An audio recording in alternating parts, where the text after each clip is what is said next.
नमस्कार, Ashwini Rana, founder voice of banking. तीसरे दौर में बैंकों के निजीकरण के दौर को देखते हैं 1999 से लेकर 2009 तक।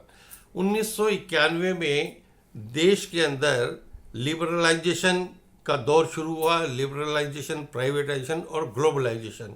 उसके तहत बैंकिंग में भी उसका असर हुआ। बैंकों में प्राइवेट बैंकों की एंट्री हुई। शुरू में दो बैंक, आईसीआईसीआई बैंक और एक्सिस बैंक को जो है उसकी स्थापना की गई और उसके बाद 1994 में और 6 बैंक जो है वो देश में आए, जो आज बड़े बड़े बैंक हैं, कोटक है, एचडीएफसी है। इस प्रकार के बैंकों की स्थापना 1994 से होनी शुरू हो गई।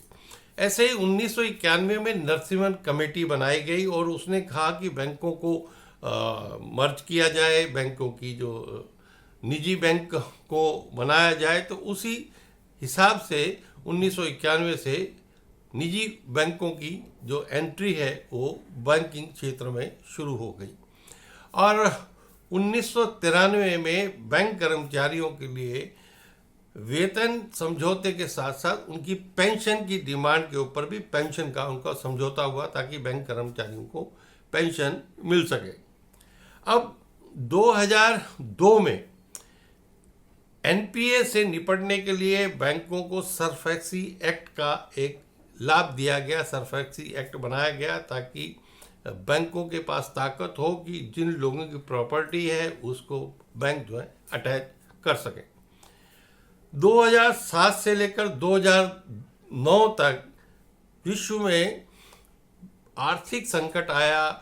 सब प्राइम संकट के नाम से हम जाते हैं। बड़े बड़े लेमन बैंक जैसे अमेरिका के बैंक जो हैं वो डूब गए, लेकिन भारत में उसका उस प्रकार से असर नहीं पड़ा। 2004 में ग्लोबल ट्रस्ट बैंक भी जो है देश के अंदर बना, प्राइवेट बैंक था और उसको बाद में ओरिएंटल बैंक ऑफ कॉमर्स में उसको मर्ज कर दिया गया क्योंकि वो डूबने की कगार में था।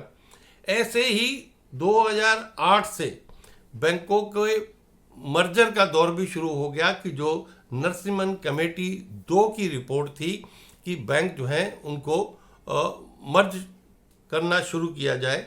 तो पहले 1993 में न्यू बैंक ऑफ इंडिया सरकारी बैंक था, उसको पंजाब नेशनल बैंक में मर्ज कर दिया गया और फिर 2008 में स्टेट बैंक ऑफ सौराष्ट्र को स्टेट बैंक में मर्ज कर दिया गया। तो इस प्रकार से बैंकों के निजीकरण और मर्जर का दौर